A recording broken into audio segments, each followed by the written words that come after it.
Este episodio es patrocinado por Autolíneas Roga. La pregunta es, ¿a quién le confiarías el futuro de tu negocio? Roga es la empresa que está detrás de la logística de compañías que exigen puntualidad, seguridad y control total de su carga, transporte refrigerado y seco, monitoreo GPS 24/7, cobertura nacional e internacional y certificación CTPAT, que respalda procesos de seguridad reconocidos para el comercio internacional. Autolíneas Roga, donde la logística deja de ser una preocupación y se convierte en una ventaja competitiva. Agrotitanes. Pues bienvenidos a Agrotitanes. Antes que nada, muchísimas gracias. El día de hoy tengo gusto, honor, placer.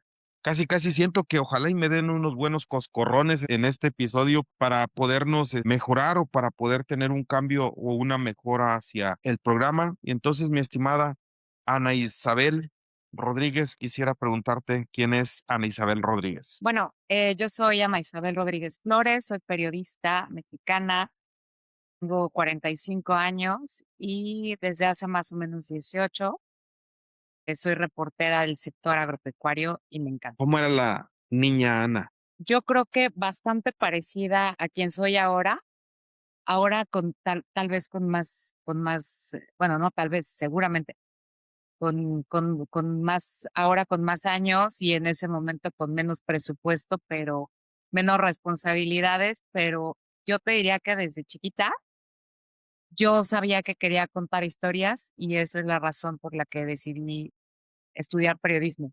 Tenía la fortuna de que mi abuela me cuidaba y mi abuela jugaba conmigo.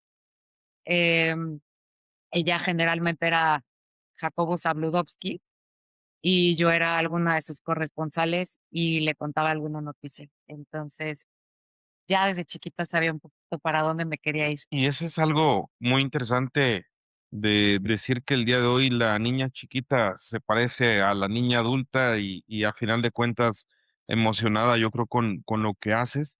Y quisiera también que nos pudieras conceptualizar un poco de qué hace que el periodismo tenga esa injerencia o tenga esa forma de acercarse hacia el agro y de contar una mejor historia, porque creo que el agro tiene historias grandísimas, pero como que le falta su identidad. Yo estoy de acuerdo totalmente contigo, Didier, porque siento que es de esos sectores estratégicos que tienen un impacto muy grande, no solo en la economía, sino también en la sociedad, pero que no son tan sexys, no ocupan tantos titulares en coyunturas, cuando hay un problema, pero no necesariamente están en la agenda informativa. Y eso es delicado porque el sector agropecuario es fundamental y la gente no dimensiona lo importante que es, ¿no? Entonces, si de repente en México se cierra una planta de automóviles, tiene un impacto durísimo porque se queda mucha gente sin empleos, porque se van recursos del país, porque se deja de invertir menos en México. Pero cuando no hay producción de alimentos o cuando la producción de alimentos baja o cuando los productores están en unas crisis tremendas por temas de precios, nos van a terminar pegando a todos. Y el tema es que todos comemos y no ponemos en su justa balanza la importancia de hablar de los temas del agro.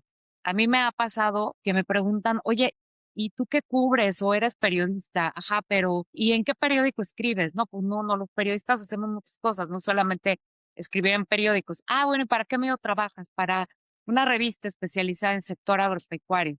Ah, el sector agropecuario, qué padre. ¿Y qué es?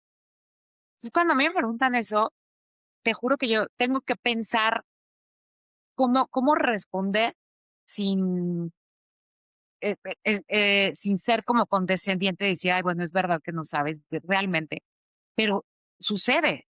Y entonces la gente no dimensiona que la comida que se están llevando y que es algo vivo y que lo produjo alguien más y que producirlo cuesta tiempo, dinero, esfuerzo, recursos naturales. Entonces, cuando la gente me dice, es que, ¿qué hace el sector agro? ¿Qué cubre? ¿En qué consiste? Para mí es increíble porque es como, no me cabe en la cabeza que la gente no sepa eso. Y creo que esa es la gran oportunidad que tiene medios como el mío o medios especializados en sector agropecuario, que tenemos ese nicho al que no se le ha dado tanta importancia como debería para empezar a contar historias y para empezar a comunicar lo que sucede fuera de sus casas y fuera de las tiendas de autoservicio y fuera de porque también tenemos esas discusiones a veces estériles entre gobierno y productores que van más allá de un escritorio, que empiezan en el campo y con las historias de la gente que vive de esto. Acabas de despertar esa, ¿cómo te puedo decir? Ese sentimiento de cómo hacer que realmente el campo sea sexy y, como dices tú, sin que las tripas se te revuelvan, porque para nosotros hablar del campo es hablar de pasión, hablar de un montón de esfuerzo, hablar de un montón de gente que ha hecho o ha movido, todo su esfuerzo físico, mental, emocional, psicológico, para formar gente que el día de hoy a lo mejor nos curan como doctores, ¿no? O que el día de hoy son periodistas, a lo mejor no especializados en el agro, pero que vienen de esas raíces que cimientan un México conocido, pero muy desconocido desde su pasión. Y entonces quisiera preguntarte para ti, como cuáles han sido las historias que más te han apasionado en este ámbito, porque lo dijiste muy someramente o muy humildemente, pero has estado en televisión, has estado cubriendo un medio que es el campo, pero desde la pantalla que hasta hace unos años era la que únicamente se veía en todos lados, en todas nuestras familias, y que ahora se cambió a verlo en el celular. Pero, ¿cómo poder transmitir que esas historias están ahí y que no las percibimos? Es que yo creo que en ese sentido, en los medios de comunicación especializados o en los medios de comunicación tradicionales, en general, la apuesta siempre es por contar lo inmediato, por contar lo que sucede, ¿no? Lo que te decía, lo que hoy es noticia. Y eso está bien. Lo que me parece que no estamos viendo en los medios tradicionales o incluso en los nuevos medios de comunicación o en las nuevas plataformas, contar historias que te hagan sentido a ti y que conectes y que te identifiques con esa persona. Y yo creo que los grandes medios de comunicación que hoy existen y que sobreviven, porque realmente sobreviven, porque hay menos recursos, porque hay menos inversión o hay menos presupuesto para contar esas historias, lo hacen porque tienen algo diferente, algo disruptivo y sobre todo porque no pierden de vista que tienen que seguir conectando. Hace unas 3 semanas, yo creo, escuché una entrevista que le hizo Denise Merker a la periodista Leila Guerriero con base en una conferencia que dio Yuval Noah Harari hace poco, donde decía que invariablemente él decía que en pocos años la inteligencia artificial, pues prácticamente también iba a sustituir a los periodistas. Y ella dice, mira, yo no estoy de acuerdo porque hay cosas que esencialmente los humanos comunicamos, ¿no? Y esa es la razón por la que tantísimos años después, la portada de Nat Geo de la niña afgana con los ojos verdes preciosos sigue siendo un referente para el periodismo. Porque lo que te cuenta esa foto no te lo puede contar la mejor imagen de inteligencia artificial. Y las historias que contaba en su momento, no sé, de los grandes periodistas del mundo, ¿no? Kapuczynski o de repente periodistas que se camuflajeaban en ciertos contextos y que se hacían pasar por una persona más, pero que estaban como infiltrados tratando de cubrir historias, era para eso, para tratar de entender lo que siente la gente. Entonces, yo creo que para mí las historias más importantes que he contado en los medios de comunicación donde he trabajado y ahora en mi revista, es eso, contarle a la gente por qué vale la pena apostar por cierta práctica agrícola, por qué desde la experiencia de otro productor merece la pena apostarle a cierta tecnología o a lo mejor cuál es la historia familiar de esta empresa agrícola que va por su cuarta o quinta generación de productores en un momento en el que muchos jóvenes ya no se quieren dedicar a la agricultura. Entonces, contarles por qué sí y también por qué a veces hay Y me ha pasado que conozco gente que no es agricultora, que no viene de familia de agricultores, nada que ver con el sector, pero que un día decide invertir, porque sabe que al final del día, mientras haya humanos en este planeta, necesitamos comida y necesitamos seguir produciendo.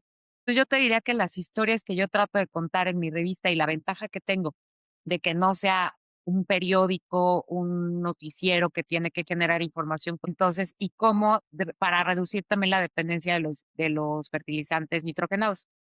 Entonces, ella se ganó el año pasado el premio mundial de la alimentación, que es como el Nobel, ¿no? De la alimentación. Y cuando yo la entrevisté, conseguir la entrevista con ella me costó trabajo y me costó encontrar el espacio, pero al final fue súper generosa y me abrió su agenda y me compartió muchísimo tiempo. Creo que a mí me emociona porque ella me dijo, a ver, yo decidí ser agrónoma en una época en la que las mujeres no eran agrónomas o estudiaban otras cosas, pero yo quiero dejar de fuera el género. O sea, es importante que cambiemos la discusión y dejemos de hablar de que si somos mujeres o si somos hombres. Se trata de resolver un problema. Digo, y a mí me sigue apasionando lo que hago porque trabajamos con seres vivos, trabajamos con el suelo, con los microorganismos, con las plantas. Y contarle a la gente el delicado equilibrio que se requiere para producir alimentos, a mí me parece bellísimo. Y que desde la ciencia una investigadora te pueda contar 40 años después de haber empezado a estudiar, vemos en cualquier sector, especialmente los que están relacionados con la economía, ¿no? Como es el agro. Que lo manifiestas así desde la admiración genuina de alguien que está queriendo tener un mejor mundo económicamente, sustentablemente en todos los sentidos. Para ti, ¿cuál es la historia que cuenta el campo el día de hoy de México? ¿O cuál es la historia que no cuenta? Mira, yo creo que el campo no está contando tantas buenas historias como debería, precisamente porque hemos puesto mucho el foco en lo que no está pasando.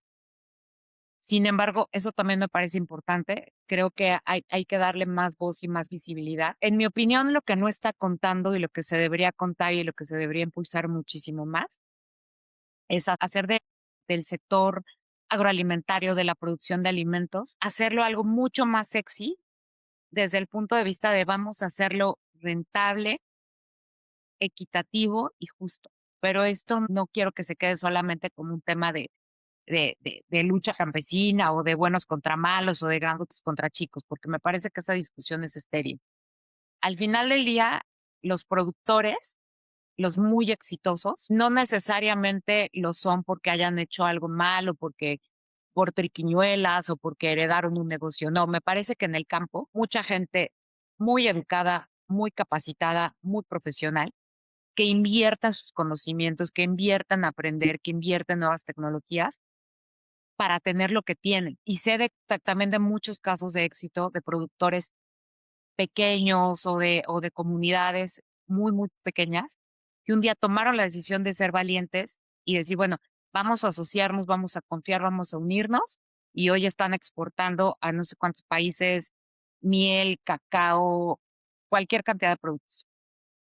Lo que yo creo que el campo no está contando y que debería contar es que para que sea un campo mucho más equitativo, tiene que ser sí o sí rentable. Y un poco dejar de hablar, que por lo menos es lo que yo hago desde mi medio, procuro no darle mucho juego y procuro no darle mucho espacio a informaciones o a contenidos que tengan que ver con apoyos, pues también nos cuestan más caro los alimentos, nada más que nosotros nos enojamos con el productor como si fuera su culpa y olvidamos todo lo que hay detrás. A lo que voy con esto es algo que me dijo hace un par de años, em, un investigador muy querido, el ingeniero, se me acaba de ir el nombre, perdón, ahora me va a recordar, pero él me dijo algo en un congreso de suelos. Ernesto Viramontes, ya me acuerdo. Me dijo el ingeniero, me dice, mira, Isabel, hablar, si la agricultura quiere ser sustentable, tiene que ser rentable, punto. Que si no, estamos siempre cayendo en lo mismo. Ay, es que le vamos a dar este apoyo al pequeño productor. No, ya dejemos de hablar de pequeños productores. Es más, deberían de verdad, y sabemos que no van a ser de un día para otro súper productivos, ni los que van a estar exportando, pero lo pueden hacer. Entonces, como decir, bueno, si vamos a soñar, soñemos en grande. Trabajemos para que nuestros productores sean competitivos y no se sientan disminuidos en relación con otros, como sucede en otros países, como sucede en Australia, en Estados Unidos, en España, en Francia, donde digamos, el piso está más parejo, pero tú lo ves. Cuando hay un problema, salen a la calle con sus tractores, chicos, medianos, grandes, exportadores, no exportadores, porque se sienten mucho más cohesionados, porque están más identificados, pero tienen una agricultura que está enfocada a procesos industriales, a procesos grandes. Y yo no digo que dejemos de lado prácticas tradicionales como las que tenemos en México. Es increíble que se produzcan alimentos en los colegios, en las escuelas, que los niños sepan que pueden tener su huerto y que van a recoger sus jitomatitos. Me parece maravilloso porque es darle el valor a la comida, el valor correcto que tiene. Pero seguir pensando en los agricultores como el chiquito, el pequeño, el que necesita el acompañamiento y el arropamiento, me parece que son las historias que el campo ya no debería contar. Justo cuando se dice que tomaron la iniciativa de que hicieran un gran potencial agrícola a Brasil, pues a ver, el agricultor que quiere el apoyo del gobierno es este sector. Ok. El agricultor que quiere ser mediano grande es este. Ah, pues bueno, desde ahí se bifurcó la visión del campo, ¿no? El agricultor que quiere seguir siendo tradicional lo dejamos de este lado, y de este lado, el que quiere ser agroindustrial o quiere crecer, pues le arrimas bancos, le arrimas apoyos de gobiernos a un mayor beneficio estable y sustentable, no como lo que sucedió con el Ban Rural, ¿no? Que a final de cuentas nosotros mismos como agricultores lo tronamos, el beneficio de ese banco, ¿no? Este, pero a final de cuentas, creo que sigue siendo un tema de no haber un vínculo correcto de comunicación, porque también hay muchos medios del agro, y creo que en esos medios del agro no tenemos como esa cohesión de querer unir un mismo objetivo, que es comunicar, podemos decirlo así, sexymente, que el agro tiene muchas aristas en el día a día de todas las personas. ¿Cuáles crees que serían los movimientos agro y los movimientos de comunicación que tendrían que tener un conjunto para tener un proyecto mucho más estable, económico, sustentable o rentablemente en todos los sentidos? Mira, yo creo que ahí el tema es el mismo que sucede con los medios de comunicación, digamos, tradicionales, con cualquier medio especializado. Para aquí hay para todos, ¿no? Entonces, a mí me parece que cada vez que surge un medio de comunicación en cualquier sector, pues es una apuesta y es un desafío al que, al que hay que apostarle y al que hay que desear que le vaya bien, ¿no? Entonces, la dirección comercial de mi empresa, parte del monitoreo que hace siempre también de la parte comercial es ver qué nuevos medios hay, quién está comunicando y qué están haciendo. A mí el tema de que haya quizá más espacios para comunicar en el agro me da mucho gusto. No los veo todos, no los sigo todos, pero me parece que tienes muchas ventanas a las cuales como lector, como productor, como empresa agrícola, te puedes acercar para elegir el que a ti te parezca mejor. Yo creo que aquí ya es mi perspectiva también como periodista. No podemos pensar a lo mejor en no lo sé, como en un mismo concepto de medios para todos, porque cada medio tiene su forma de comunicar, su línea editorial y objetivos muy específicos, ¿no? Entonces, a mí más bien lo que me parece es que si yo pudiera hacer una sugerencia o una recomendación a quienes estamos cubriendo el sector agrícola, el sector agropecuario, es quizá apostarle porque la comunicación sea siempre muy precisa, muy puntual y sobre todo que la información que demos se comunique por el canal adecuado. Hace unos días tenía una discusión con una colega periodista que me decía, es que los influencers nos están robando el trabajo. Dije, de ninguna manera, a mí me parece que al contrario, han venido a enriquecerlo y tienen unas habilidades que nosotros no tenemos. Y a lo mejor no es que no las tengamos, es que, o sea, nuestro medio es distinto al de ellos. Y yo te puedo decir que he visto una cantidad de influencers que digo, qué chavo tan creativo, qué chava tan divertida, cómo cuentan en un reel y en una historia cortita su día en el rancho o la visita que hicieron a tal agrícola o la experiencia que tuvieron con una empresa, que no se va a acercar en principio instintivamente a un medio de comunicación tradicional. El año pasado en el Congreso Anual del AMPAC en Los Cabos, platicaba yo con unos chavos que ya están trabajando en una agrícola familiar, los dos de menos de 25 años, y empecé a platicarles de mi revista y uno de ellos con toda la ternura y de verdad genuino interés del mundo me dijo, oye Isabel, pero todavía se imprimen revistas. Yo me sentí una anciana, pero dije, claro, este niño, ¿cuándo sería la última vez que era una revista? Entonces, sí es exacto, para ellos es para quien también los medios de comunicación tradicionales tenemos que cambiar el mensaje. A ellos no les puedo dar un artículo de 5 páginas que puede ser el más interesante, pero que sinceramente no sé si tengan el tiempo y el interés de leerlo. Probablemente tenga que prepararles una nota o una infografía o algo mucho más práctico que puedan tener en el teléfono y que puedan leer en un trayecto al aeropuerto, ¿no? Entonces, eso es lo que tenemos que pensar. Entonces, yo no creo que haya como, yo no me atrevería, digamos, a dar como una sugerencia que sirviera para todos los medios. Creo que respeto profundamente a quienes hacen revistas especializadas, a quienes tienen como tú un podcast, quienes tienen espacios en radio, en televisión. De verdad me parece fantástico porque es un trabajo que no es fácil. Pero yo diría eso, apostemos por cambiar nuestra forma de comunicar para que ganemos nuevas audiencias. Porque me parece que gran parte de que los medios estén en crisis y de que las mismas empresas a lo mejor digan, no quiero anunciarme contigo o no quiero participar contigo, es porque puede sonarles o puede parecerles que el sector ofrece más de lo mismo. Entonces, sería un poco como decir, bueno, ¿qué le ofrezco yo a otros, a mis clientes y a mis lectores que no le pueda ofrecer a alguien más? En el caso de mi empresa y de mi equipo, lo que yo siempre les digo es, contémosle la verdad, contémosle lo que hacemos. Nosotros hacemos comunicación, hacemos periodismo especializado.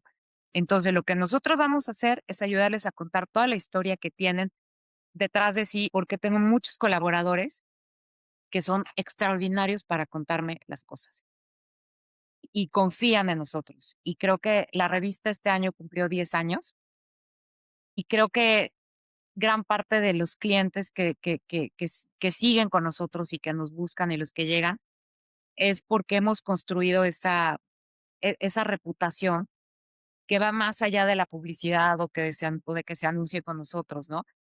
Es decirle, a ver, vamos a contar juntos una historia que inspire a los demás. Como platicábamos al principio, ¿no? Hay que decirle a la gente por qué vale la pena seguir apostando por este sector, por qué vale la pena seguir invirtiendo, por qué vale la pena capacitarse, estudiar, aprender, apostar por nuevos productos. Yo sé que es un riesgo, porque es un riesgo económico, pero porque a lo mejor entender que si el mercado te está demandando, no sé, cucurbitáceas, pues a lo mejor con todo el dolor de tu corazón vas a tener que dejar de hacer de producir lo que estás produciendo porque ahorita la tendencia es otra. Y estar dispuestos al cambio, abrirnos a las nuevas posibilidades. Hablaste bien interesante de todo lo que lleva a hacer periodismo y también desde tu persona. ¿Cómo te diviertes? ¿Qué es lo que te hace reír? ¿Qué es lo que te mantiene con esa capacidad de poder también sostener la otra parte que no tenga que ser tan seria, sino la parte donde se interactúe en una sonrisa o en sacar una sonrisa o en estar en un momento feliz? A mí en general me parece el campo, mi trabajo, platicar con la gente, me hace muy feliz, me divierte mucho, pero yo te diría que va más allá del sector. Estuve trabajando o sea, dobleteaba literal, tenía 2 jobs. Estaba como directora editorial de mi revista y seguía haciendo reportajes, entrevistas, todo el trabajo de un periodista. Y me fui a trabajar como gerente de prensa y relaciones públicas de Editorial Televisa. La mayor parte de los temas ahí eran espectáculos, sociedad, todo entretenimiento, nada que ver con nada. Y me parecía divertido qué le interesa a cada persona, ¿no? En la tarde a lo mejor me tocaba estar en una y luego la siguiente semana a lo mejor me tocaba estar en la Expo Agroalimentaria de Irapuato. que para mí es una fiesta, porque me encuentro con mis clientes, hago entrevistas, hago fotos, me armo para hacer todo mi stock y bueno, y platicar con la gente que a veces ves 1 o 2 veces por año en este tipo de eventos, ¿no? Y para buscar nuevos prospectos, para platicar con la gente y demás. O sea, para mí es una fiesta. Haré otros medios y platicamos y reímos y nos contamos cosas y vemos qué estamos haciendo y qué eventos traes y yo veo sus revistas y ellos ven la mía y platico con muchísimas empresas, pero siempre hay algo que a mí me hace volver con un buen sabor de boca, ¿no? Entonces, decirte algo en particular, yo creo que a mí si algo me hace reír y que eso disfruto del agro es cómo la generosidad de las personas puede cambiarte el día y es también cómo lo tomas. Yo me acuerdo que la primera vez de mis primeras entrevistas en agro, entrevisté a Alejandro Hartz de la Federación de Productores de Arroz. Y te estaba hablando que eso fue hace, no sé, 15 años o más. Y lo fui a entrevistar a su oficina y le hice una entrevista sobre arroz, sobre tal. Y cuando terminamos la entrevista, me dijo, ay, mira, te preparamos un regalo. Y era una bolsa de arroz y algo más y cositas, ¿no? Con tal espontaneidad, yo no me sentí, y le dije, "Ay, pues la verdad tienes razón, ingeniero, porque estoy todo el día en friega, pues a qué hora cocino, ¿no? O igual, mi primera entrevista a un investigador de Chapingo me empezó a hablar, se dio cuenta de mi absoluta ignorancia, absoluta, y él me hablaba en términos científicos, con toda la intención de que yo no entendiera, pero después me di cuenta por qué. Y entonces, yo creo que él veía mi cara de angustia, de que yo tomaba nota y grababa, pero yo en realidad sudaba y a mí se me nota en la cara todo, lo triste, lo enojada, lo incómoda. Yo estaba, pero de verdad sufriendo por dentro y me dijo: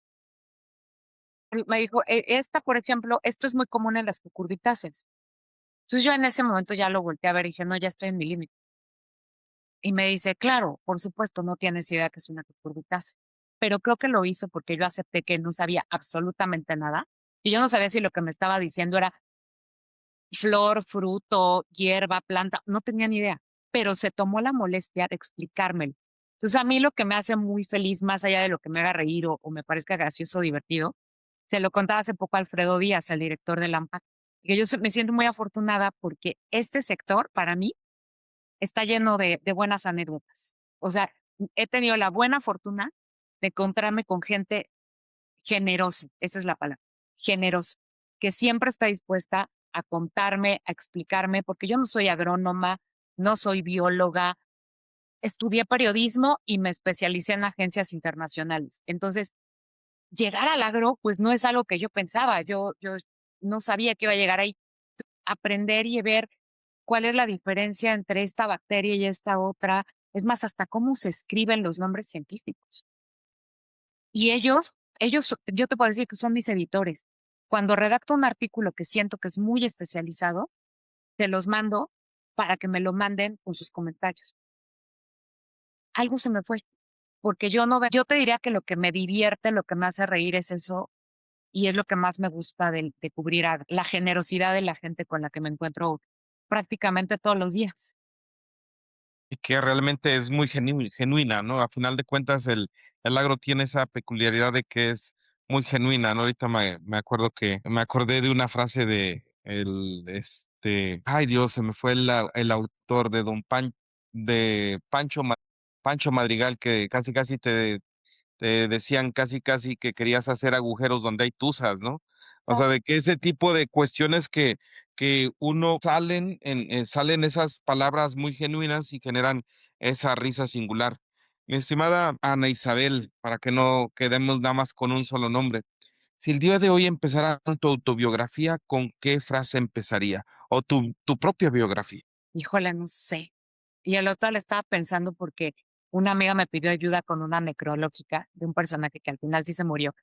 Y me decía, pero eso es interesante, Isa. Porque empezamos a hablar de nuestro funeral y cómo queríamos que fuera y si íbamos a tener una playlist y si íbamos a hacer un cóctel y ay, por supuesto, ¿no? Digo, yo no quiero que la gente esté feliz porque me morí, pero sí me acuerdo mucho que cuando se murió Germán Dehesa, su hijo recordaba siempre la frase que escribía Germán, ¿no? Que decía, vida nada te debo, vida estamos en fax. Y me parecía divina porque incluso en un momento triste y doloroso, como cuando se murió Germán, su hijo lo recordó. Yo la verdad es que creo que si yo pudiera empezar mi autobiografía, la escribiría en primera persona, evidentemente, y yo creo que yo diría, no sé, pensaría en cómo decirlo quizás sin que sonara trivial, sin banalizarlo, pero yo diría, qué vida tan divertida he tenido.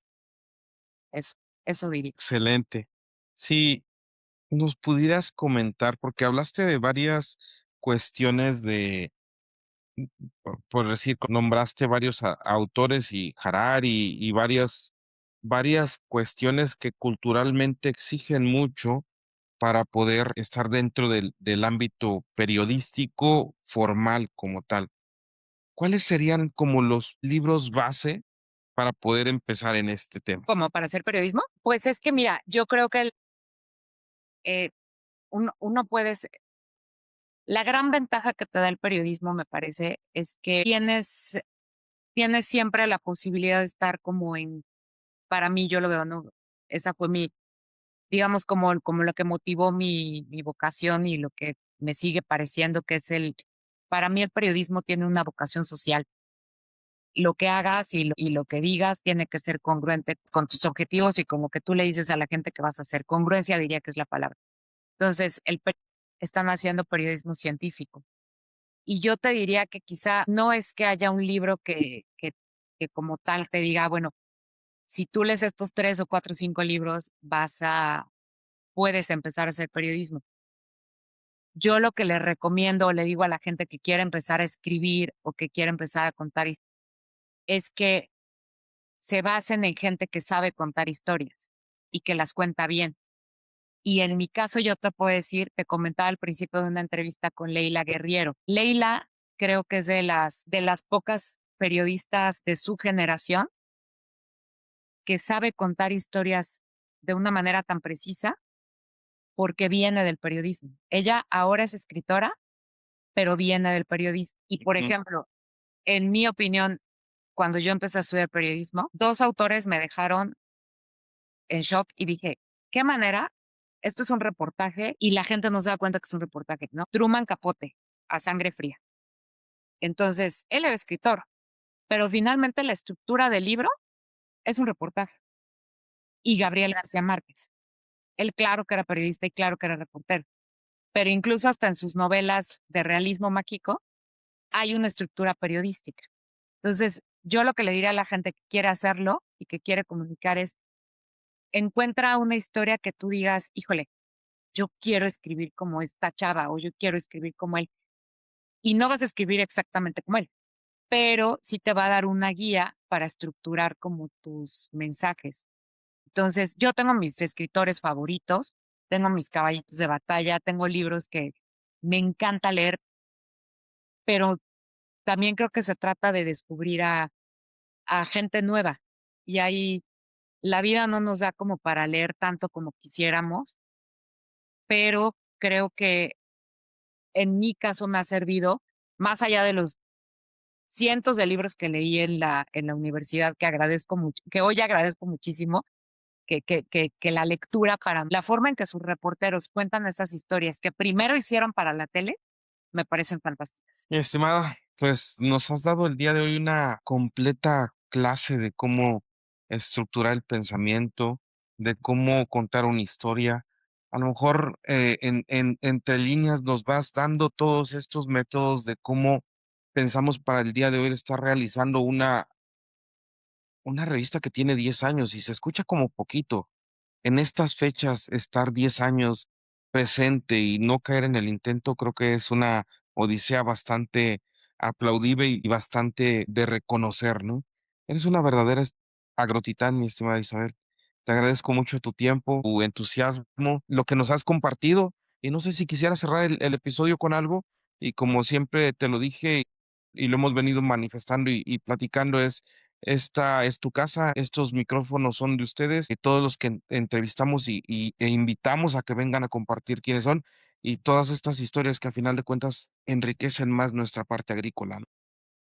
Claro, no, yo te agradezco muchísimo, Didier, por el espacio. Generalmente es al revés, nosotros buscamos a las entrevistas y bueno, hoy me tocó ser la entrevistada. Te lo agradezco profundamente porque también es para mí parte del reconocimiento a mi trabajo es el reconocimiento a mí, de gente con la que he trabajado y que decidió sumarse a mi proyecto y a la aventura de tener un medio de comunicación nuevo cuando piensas que ya hay muchos o que ya no tienes nada nuevo para ofrecer. Yo soy la más afortunada porque he tenido la generosidad, como te comenté, de encontrarme con gente increíble en este sector. Si yo no hubiera cubierto agro, no hubiera conocido a tantas personas y tantos lugares tan increíbles como los que hoy conozco y como los que estoy por conocer todavía. Entonces, para mí, el sector ha sido un regalo. Me ha regalado gente maravillosa, tengo amigos extraordinarios y ha llegado hasta mi ámbito personal porque es parte de mi vida, ¿no? Me ha traído regalos fantásticos.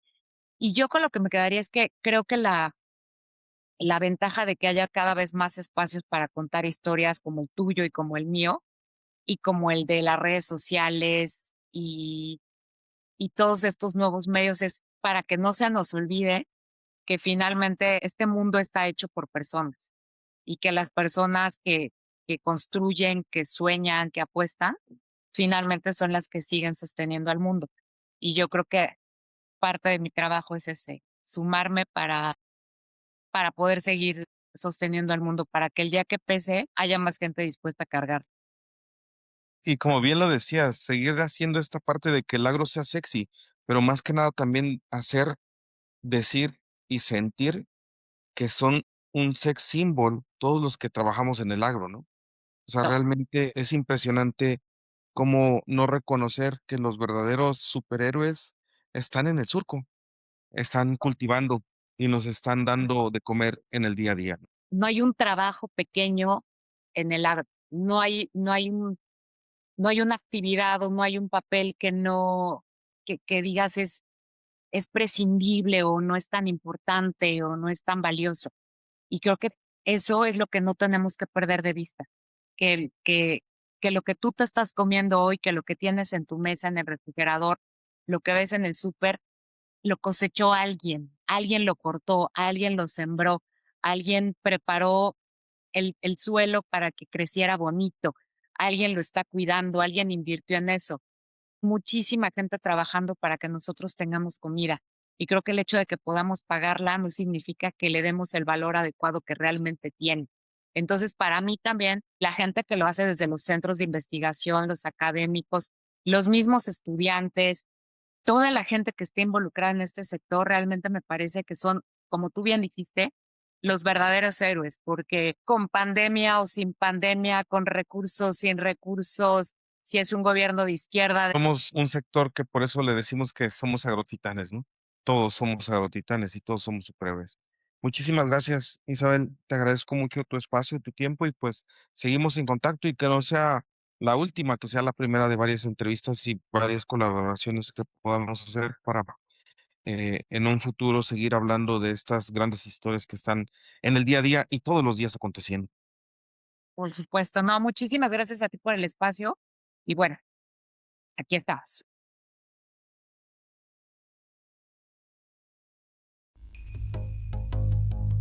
Agrotitanes.